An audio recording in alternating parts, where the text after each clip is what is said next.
Hi, everybody. Will here from Canine Chronicle TV with this week's interviewed chair. And today we have Kelly Lyn Marquis. So sit back and relax and listen to Kelly, please.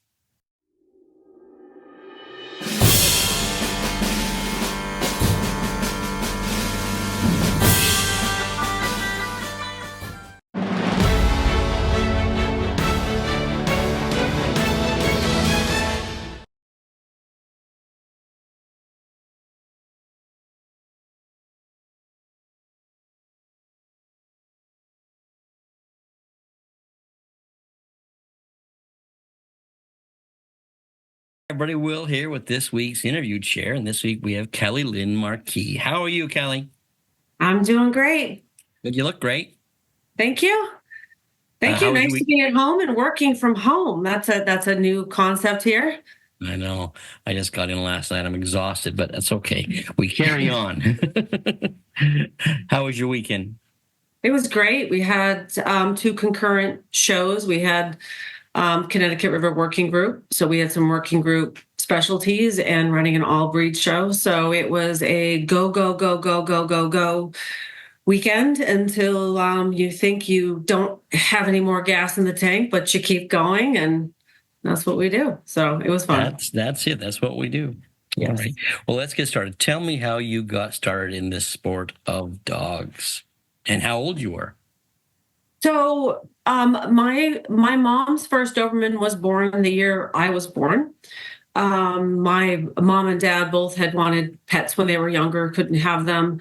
So I basically lived on a farm. We had horses and pigs and goats and cows and dogs. And so I grew up with animals. They started in horses, and my sister showed horses, and then they started making a transition into dogs. Not sure when that was. And I just know roughly, my early start, I was doing obedience with my dog. It was just fun to How old do were you? day. I'm guessing, again, I've had dogs my whole life. So my guess was maybe around between 6 and 8, doing some obedience. And then I know I was doing handling class around 8 years old because I was showing a junior showmanship at 10. Oh, good. So it's hard to pinpoint it because the animals and the dogs were there for so long. And my mom and dad were actually at a fun match. And someone said, "Oh, I didn't know your daughter shows dogs." And my mom said, "Oh, she doesn't." They said, "Isn't that your daughter over there in the ring?" So I was just soliciting dogs and doing what, kids did at fun matches back in the day when we had those. Well, I loved fun matches. It seemed like an outing back then, though. Yes, yes. So where to go from there then? You competed in juniors, and was it always Yes. Dobermans then? So I started in Dobermans, and actually my first junior's dog was a West Highland White Terrier because my Oh, parents thought that I was too short to show dogs, so they wanted me to have a dog appropriate for my size. And I actually went through the complete dog book trying to pick a breed. I love the Springer Spaniel, and but then wasn't able to get one of those. I wanted a pointer. They said that was too tall, so I ended up going with a Westie. But Dobermans were my love because that's where I ended up. And I still remember my first um, class in junior showmanship as 10 years old. It's a class, there were either 10 or 12. Phil Marsman was a judge. So, Phil's still around. And I won my class because I had a Westie. And back in that day, the judges could trip you up. So they would ask us anatomy questions. And Phil had asked to see the bite, the teeth, and the mouth on my Westie, and he was very impressed with how confidently I showed the bite, the teeth, and the mouth. Of course, I come from Doberman, so that was Doberman for world, me. yes. But yeah, that's where I got my start. Went all through juniors, showed in junior showmanship, and showed in breed as well. And I remember being maybe 12, 14 years old and competing in the open AOA class with 25 handlers at the time, and being a kid and getting so mad, when I couldn't win. So, it's been in it Which for. makes you try harder, though. Trust me, I showed against Gwen DeMilta. I learned if you didn't work hard, you weren't winning. So, exactly. Yes, and some great handlers. So you stayed in juniors your whole juniors career. Did you carry on till 18 as a junior? I did. I stayed in juniors until I aged out. And so I showed in juniors. I showed in the other breeds in conformation as well. I also was active in sports, and I went to college after I graduated from high school. So were dogs put on hold then? I did some showing. I went to school, to my state school. So I was still in my area. I was able to go to dog shows back then. I would have clients that would drive me to the shows, sometimes in between college and So you work. were showing dogs professionally at this point then Well, on a limited basis, yes. I kind of always kept my fingers in the pot. And so I did show some dogs in college. I had another job to support myself through college. And then I got a job in marketing and public relations, graduated with a Bachelor of Arts degree, and was working full time in marketing and public relations and showing dogs on the weekends. And what was surprising to me is I had this fancy notion in my head of what it would look like being a professional career person. I think I like the idea of getting dressed up and wearing a suit and looking like a professional, but it became pretty clear to me that working in an office from 8:00 in the morning until 4:30 in the afternoon, feeling cooped up, it just didn't feel right. It wasn't me. It's not for us. and so I was lucky at the time. The job I had this thing called earn time, and you could actually work holidays. You had flex time, and all of my time off was spent at dog shows. And I made an agreement with myself that when I was earning a certain amount of income, that I would retire. I would stop working in marketing public relations and go full time with the handling. And once I did that, my career just took off. So about what time did that happen? How old were you? I was 30 when I just decided to stop doing both and just going exclusively as a professional handler. So you never ever worked for anyone then? You never were an assistant? When I was a junior, I worked with Cara Petruzzo.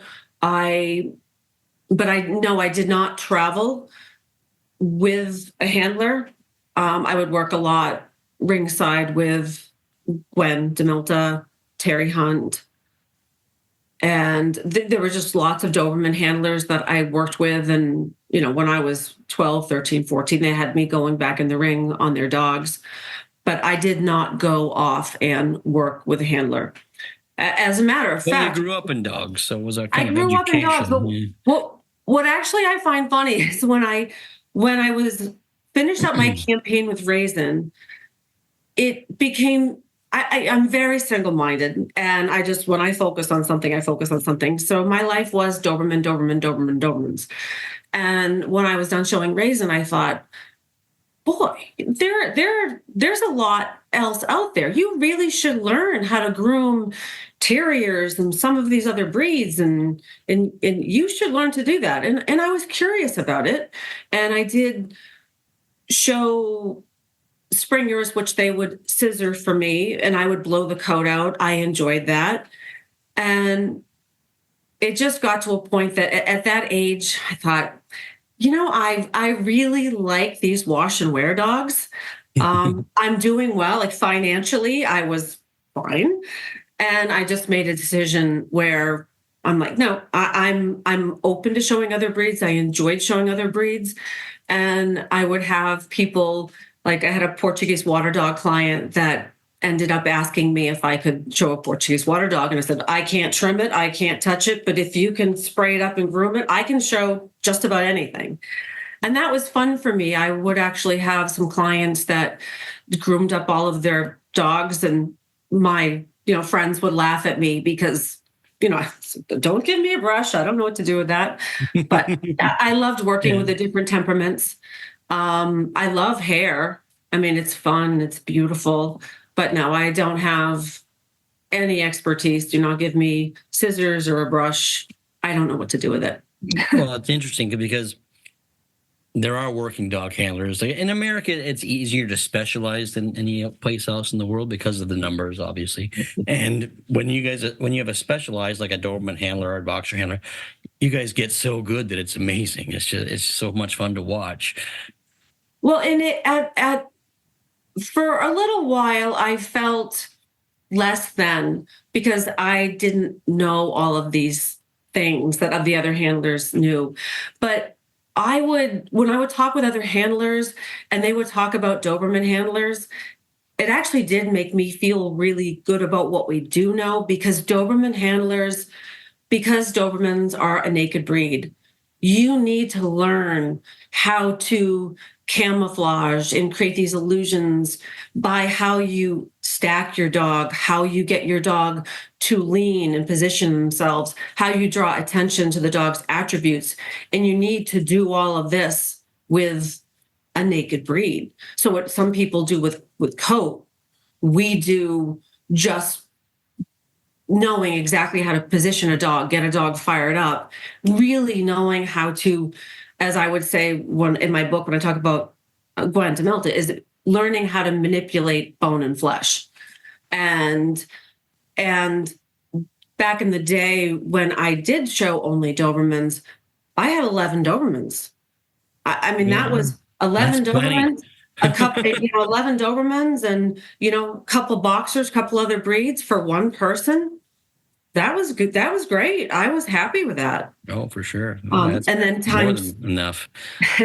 Times changed, but I have come to learn that there's that some of the Doberman handlers have been known as some of the great handlers back in the day, because we were aggressive and we were feisty, and when you stepped into the Doberman ring, you knew you were stepping into some really talented handlers. You had to earn it. No question. And we liked fighting. I mean, we loved it's like, we're Dobermans. We're like a good fight. That was fun. We feel alive.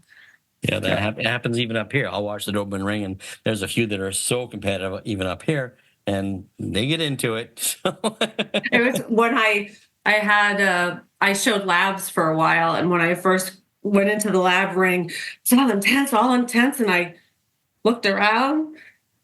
I was like, oh, okay. Woo. We need to calm it down, wag the tail. And it was fun for me to actually learn to show up differently for different breeds of dogs. With the Dobermans, obviously I show up very differently with each dog, but it was a very, very different going into, say, the whippet ring. And you can't force a whippet to show. No. And I got one, and I thought, I'm a very determined, I'll figure you out. And what I figured out is with the whippet, I got graced with a performance, or I didn't. You just don't push a hound like you do a Doberman. The breeds are very, very different with what they need emotionally and how you work them. There's no question. Each dog, there's a breed-specific way of showing each one of these dogs. So, So you were on your own in your 30s. Where did it go from there? Who was your first impactful dog that you showed? Well, my first major dog was Champion Blue Chip Purple Rain. And I had shown top 20 contenders before, but I had shown them locally, and showing locally was enough to get into the top 20. And that was a great goal at that age, especially showing against Gwen DeMilta. Back in that time, just getting out of the breed ring was, that was tough. I always tell when I talk to handlers or young handlers, and they say they want to get a Doberman. They want to get a Doberman. Well, be prepared to, you don't win the breed every day with a Doberman. You have to make hay while the sun shines when you do win the breed. Yes, and that was such an eye opener running a national campaign. It is completely different than showing a dog locally, putting a dog in the top 10 or the top 20. It is a completely different experience. Yeah. In how, and you really need to step up. It's a whole nother ballgame. Well, and you're always on the go, and you're always thinking, and you're thinking about the next day. Really, you're always thinking ahead what you're going to do. It's very taxing on us and the dogs. But yes, well, I found I loved it. I loved that mental strategy, and just, it was pretty much an adrenaline high the entire campaign. Whether it was thinking, driving, just the physical demands of it, it was pretty incredible. Right. And I learned a lot. And that changed so much of how I experienced dog shows, was that campaign. You still remember your first big win, your first best in show? Oh, yes. My first best in show was with a female that I got into the top 20, and we were showing up at some local shows in Maine. And what I just found so funny is when I won best in show, there was zero reaction. It was, act like you've been here before. You've done, and as a handler, I was always really controlling my emotions. And we ended up actually winning back to back. So I won my first best in show at some shows in Maine, and then we won best in show again the second day. And that was really exciting. And it was exciting. Not that anybody saw that I was excited, but it was a big deal when you're young and you just want it so bad. And it's a pretty special experience. For sure it is. Yeah. I remember mine as well. So how did that first dog, Raisin, how did she come about? She a dog or bitch? I can't remember. She was a bitch. Yeah. Yes. How did that come? How did that happen? How did you end up with that bitch? And they decided we're gonna try to make a run for this one. So. Yeah, I love talking about this, especially for young handlers that are watching, because I was so hungry and I just wanted to show, and I wanted to compete with the best handlers. And I had my doubt that I was, will you ever be able to compete at that level? And I got this really beautiful, Raisin was a fireball. She loved to show, and she was just like a lion on the end of the lead. You really had to contain her. And the owner had hired me to show her at a show that her other handler couldn't make it to. And that it was just a one-time deal. Ended up winning, of course, won the next day. Then she just wanted to show her here and there. And we ended up showing at a couple of shows. Then she ended up asking me to take her to the Doberman National. And I showed her at the Doberman National under Gene Hobb, and he gave her winner's bitch. So it was a, great winning at Doberman Nationals. And there were a lot of people watching.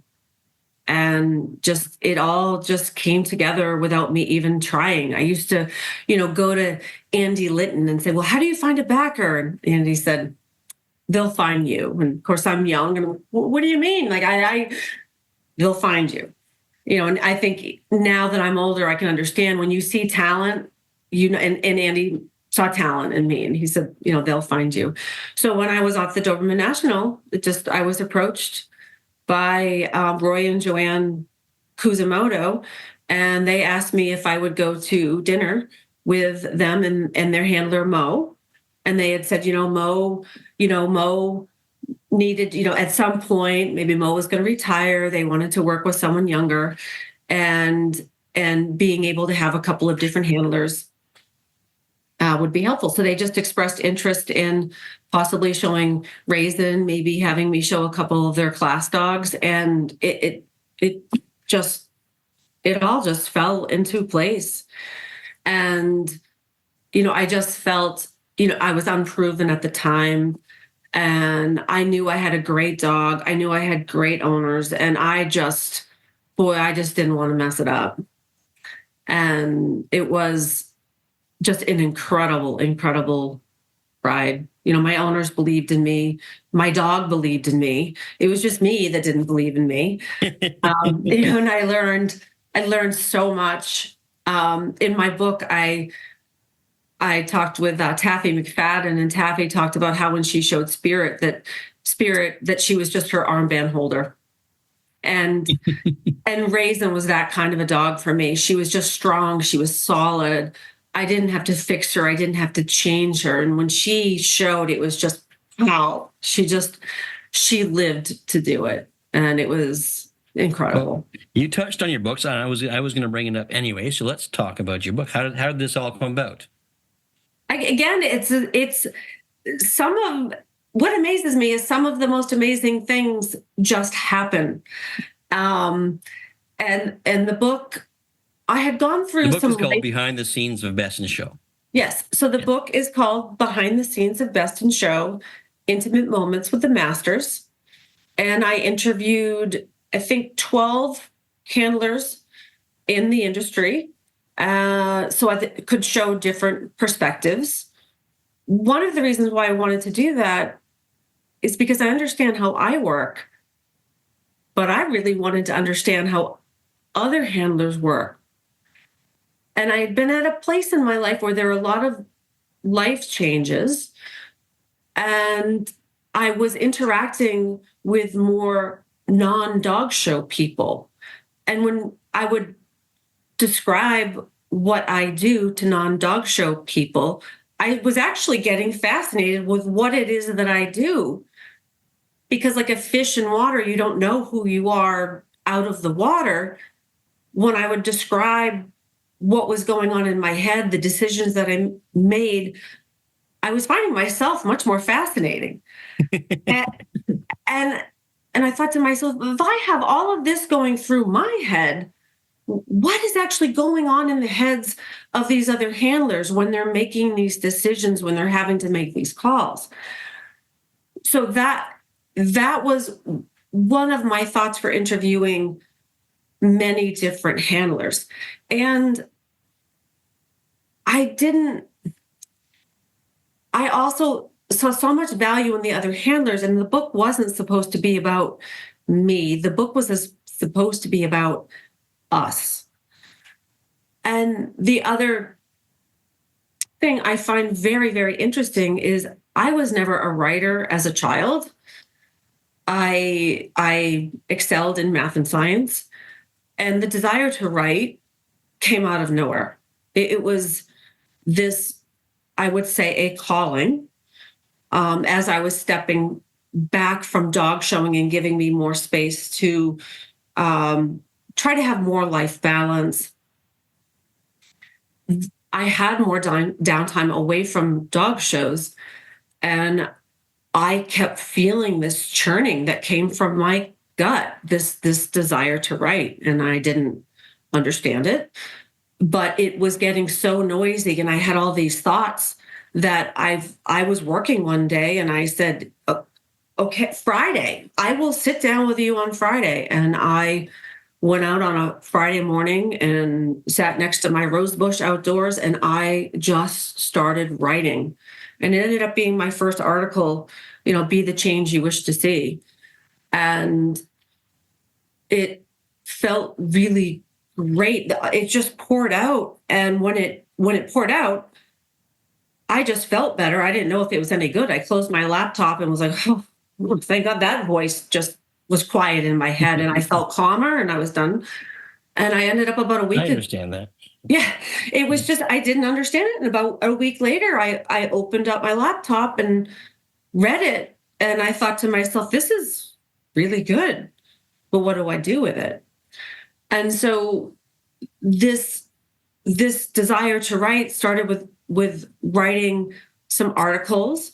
I had some articles that were going on, and I didn't know what to do with them. Ended up putting some of those in the AKC handlers newsletter. Then I had an article that was too big for that newsletter and happened to be ringside one day and was next to Matt Stander. And he said, Kelly, I didn't know you're writing. I want you writing for Dog News. And that made me really nervous. And I was like, well, I have something I've written. Oh, give it to me. So it started with articles. And then the desire to write the book just seems so perfect, because as all of this is coming together, it's making more sense to me. Ever since I was little, and when I showed in junior showmanship, I would get so upset because the kids were mean. And, there was a lot of backstabbing and people talking behind your back. And, when I was a kid, it's one of the reasons why I preferred being with dogs, because people can be so mean. Right. And as a young handler in the dog show industry, I would get very disheartened, because this is something that we love.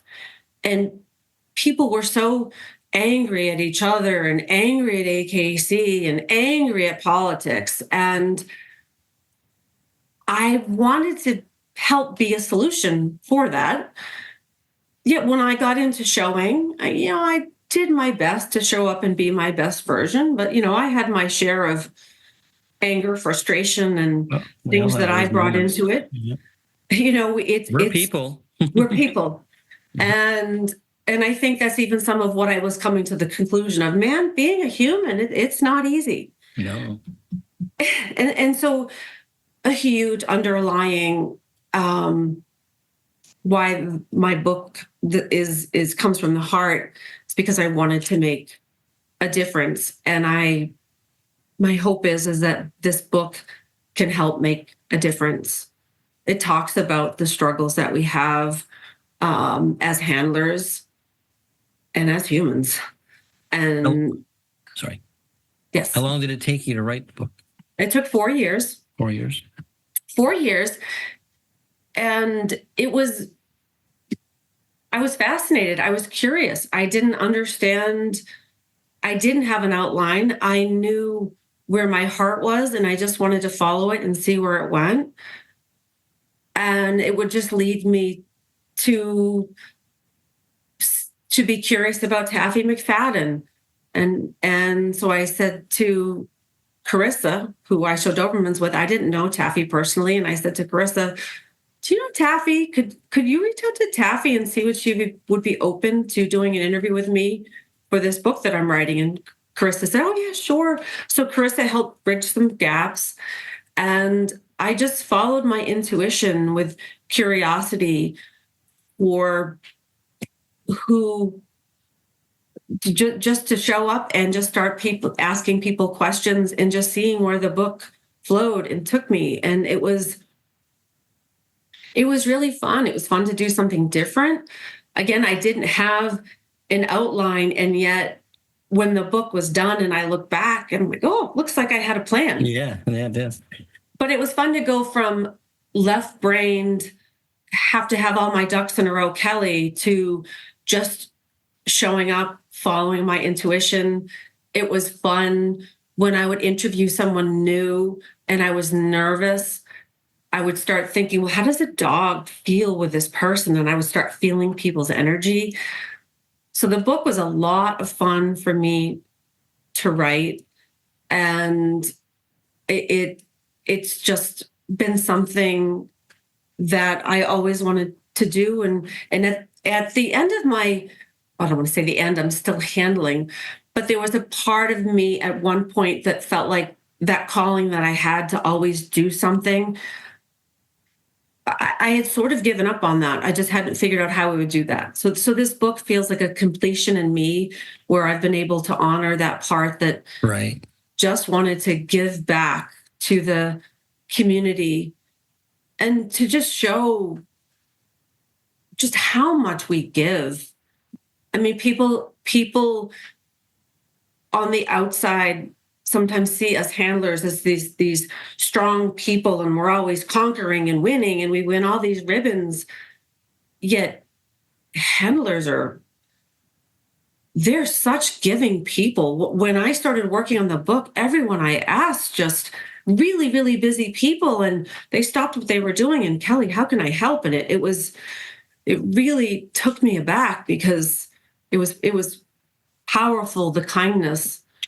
There's just so much to handlers and to dog people, and we tend to only see a certain aspect of each other. And so when you're led in that to that inner world, it's sort of like what I do a bit, because I'll call someone out and they have busy lives, and they'll, like you put yourself time aside for me today, and I get that all the time from people, and I learn every time I interview somebody. I learn something. It's the best, isn't it? So we give them out to everybody, but I'm kind of selfish. I do it for me too. So I want to know these things. Well, and I think that's where we're really lucky. We followed the joy, our passion, and money in a career came of that.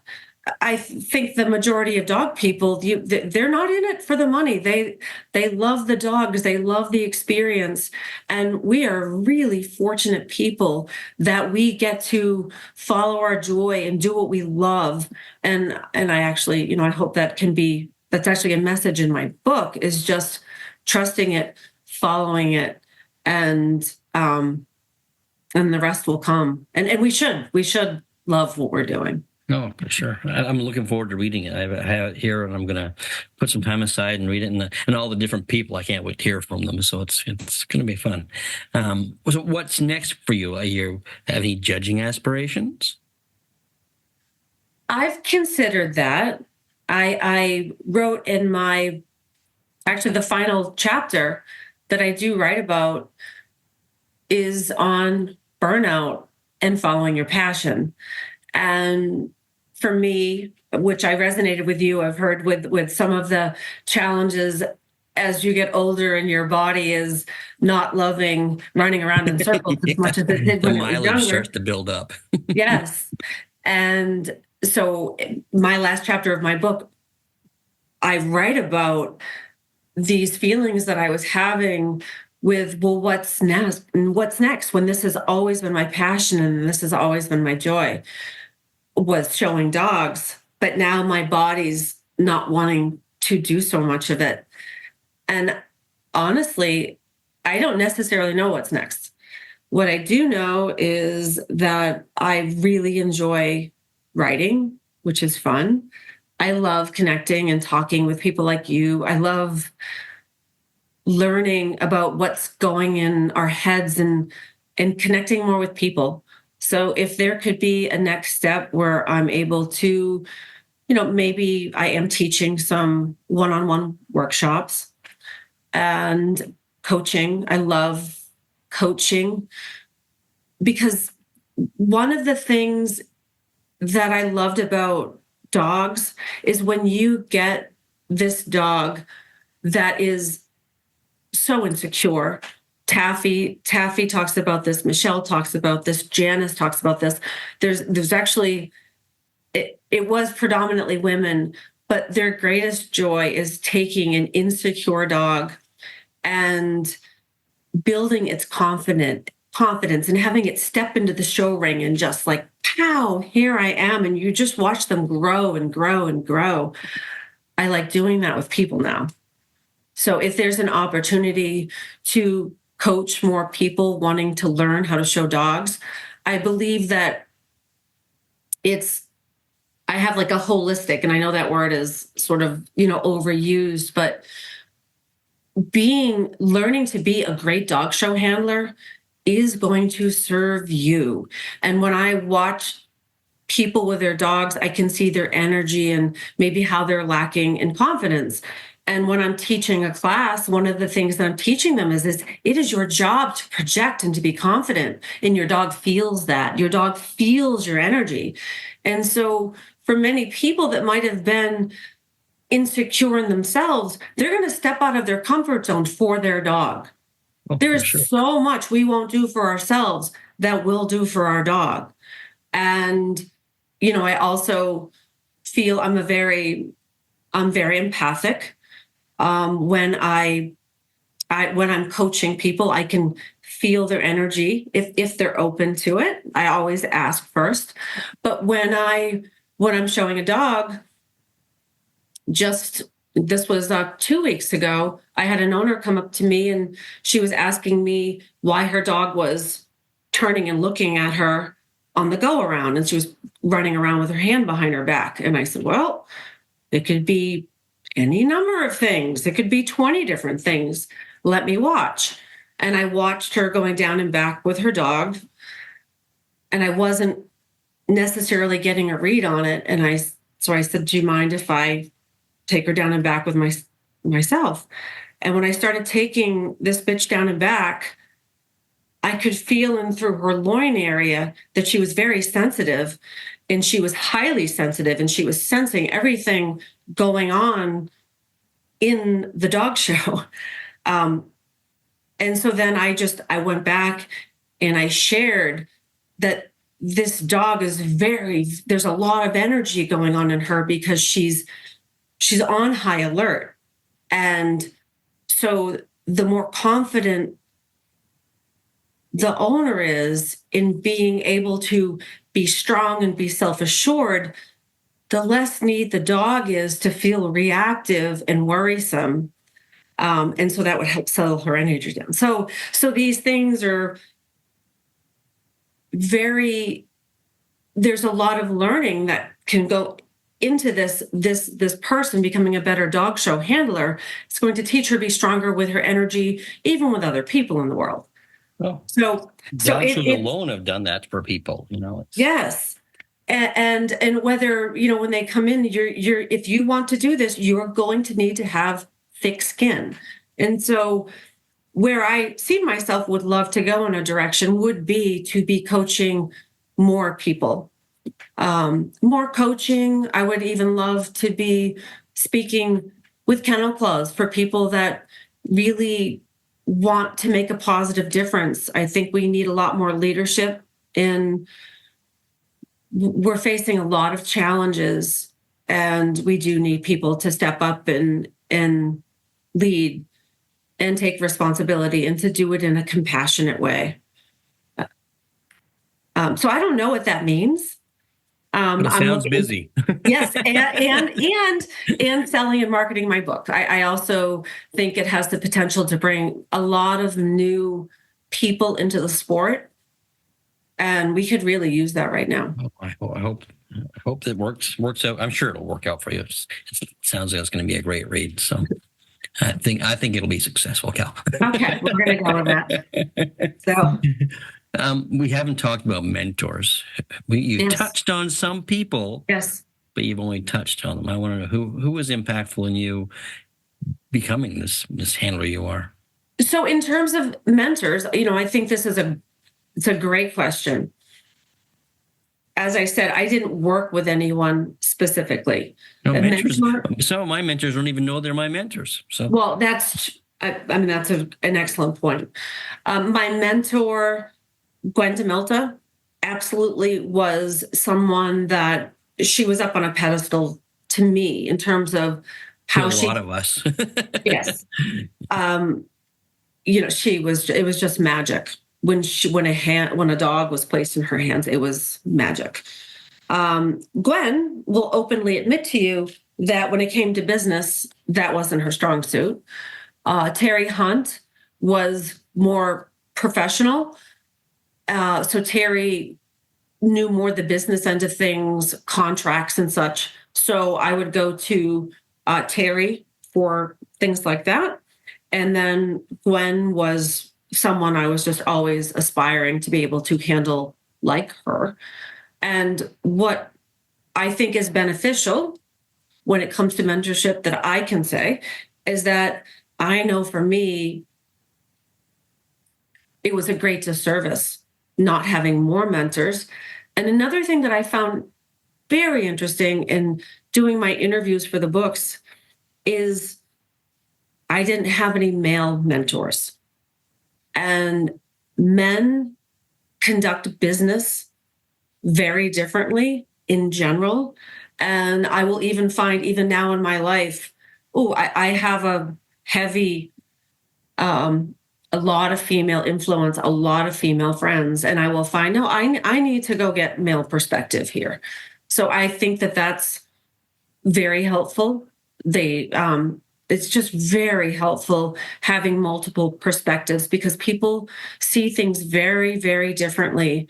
And when, for instance, when I interviewed Michael Scott, he was so different than me. I can't tell you the number of times I sat down and I was just like, I just don't know how to do this. I couldn't wrap my head around that. Michelle Scott, she was easy. Janice Hayes, we're very similar, but Michael, he was different. And I grew so much because I really, really wanted the reader to understand Michael. And it was hard for me. And in the end, I really benefited. But, Michael is one that said, when I asked him about his success, he said, oh, it just happened. It's like, what do you mean, Michael? It just happened. Like, I worked so hard. And here's this person like, oh, it just happened. And lots of lessons in that for me. But Michael, he's very, very much about business and very much about being a professional. And Gwen was very, very, it was all about the dogs. It was not about the money. It was not about being a professional. It wasn't about acting like a professional. No. Gwen was in it to win it, and it was about the dogs. And she would tell me, oh, if you need business advice, don't ask me. And that was really one of the beauties of Gwen, is that Gwen knew who she was and she knew who she wasn't. And in my chapter about Michael, I even wrote, when I closed up the chapter, I said, wow, my life would have been very, very different if Michael had been a mentor of mine. And for instance, Gwen had this perspective. It was all about the dogs. She came from it as a breeder.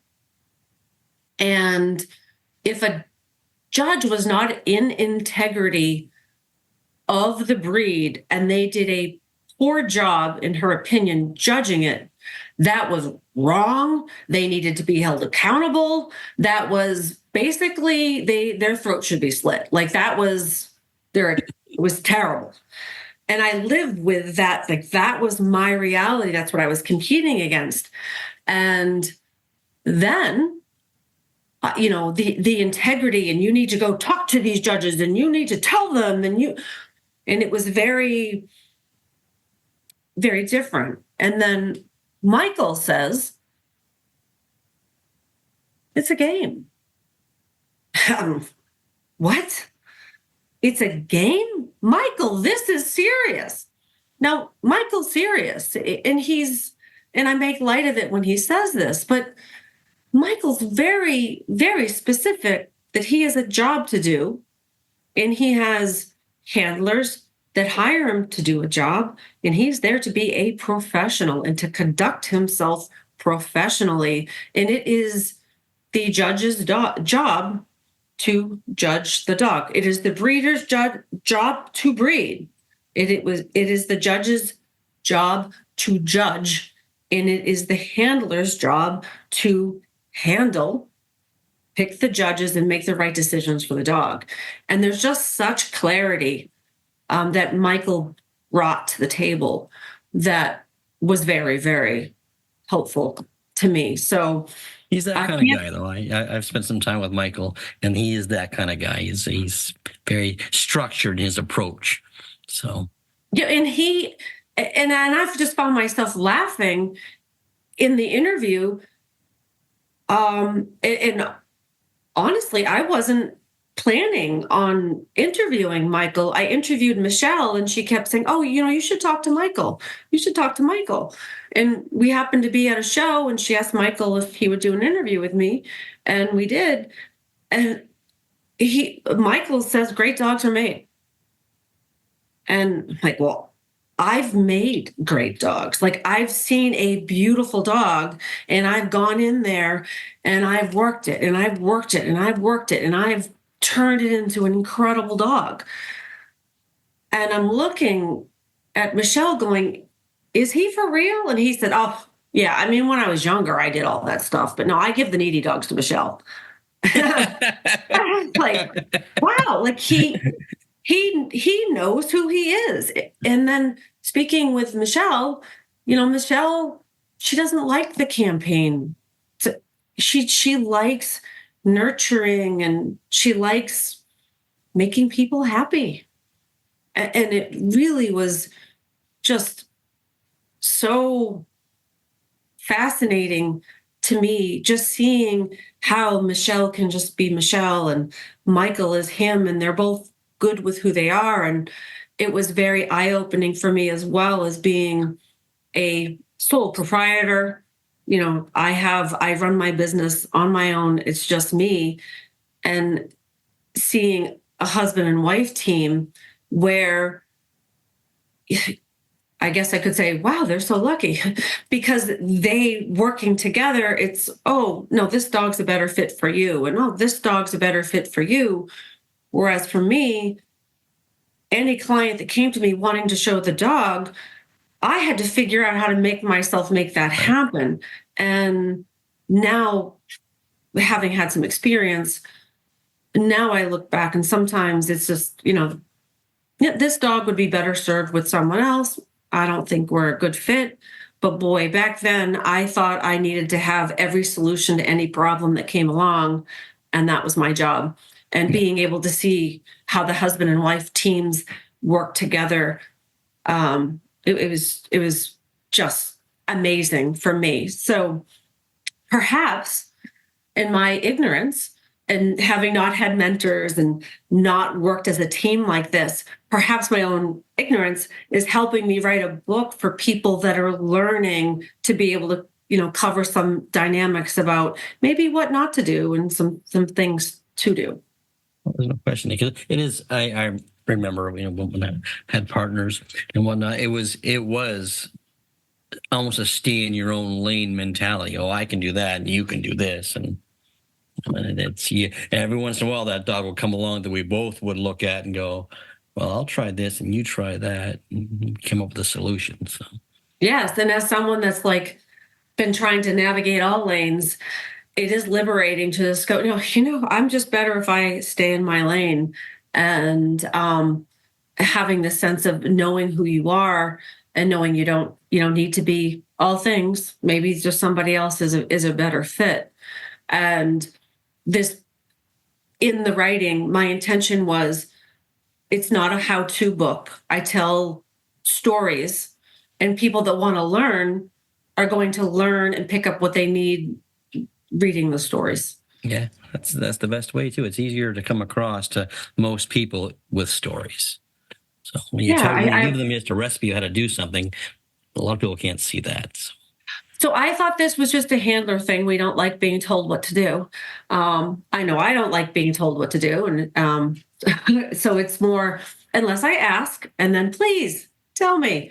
But, sometimes I find, especially when I'm given a dog for the first time, and people that I've been working with that know how I work, we can very quickly say, do this, this, this. But if I have an owner coming and giving me a dog for the first time, I don't want that messing. I want to feel my way into the dog first. So, that's probably some of why I wrote it this way. No, it makes sense. So one last question for you then, Kel. if you were to meet the 20-year-old Kelly Marquis now, what advice would you give her? Oh, relax.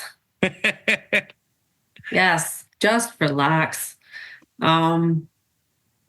Just do your best. Focus on being the best you can be in that moment, and the rest will come. It's true. It's true. I Yeah. agree with that wholeheartedly. And have fun. Yep. And put time aside, which I've always been horrible at, but put time aside for yourself. So Yeah, I don't know if I could have. I think that's great advice, but boy, I was drivey.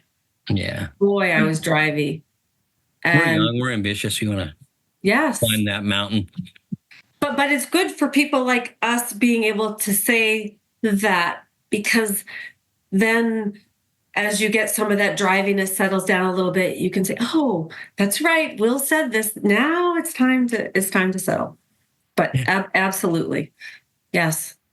Just relax. So what do you have coming up? So much. The book is going to launch on April 9th. Oh, good. It's exciting. So I'm really excited about that. I'm excited to talk to people about this. I really just want to see what it makes people think of. It's designed to be provocative. I say some things that are edgy. I say things that people may not like. Good. Let's talk about it. Right. So my launch date is April 9th. I plan to be handling dogs and promoting the book, occasionally having some booth space where I'm selling the book. Hope to be doing some more coaching, continue to do an occasional handling clinic. And the judging is still a thought Still in the there? back of my head, but right now I'm just so excited about this book that I can tell. Yeah. the judging thing just took a back seat, because I'm like, oh, I'm really hot to trot on this. Yeah. Well, I wish you all the luck, Kelly. And thank you for giving me this time. I appreciate it. Thank you. I appreciate being able to connect with you again, Will. And yes, hopefully we'll see more of each other. Oh, for sure we will. Okay. Thank you. Thanks, Kel. That was a quick hour, Kelly. I really enjoyed that, and I wish you all the luck with your book. Don't forget, everybody, the launch date is April 9th for Behind the Scenes of Best in Show by Kelly Lyn Marquis.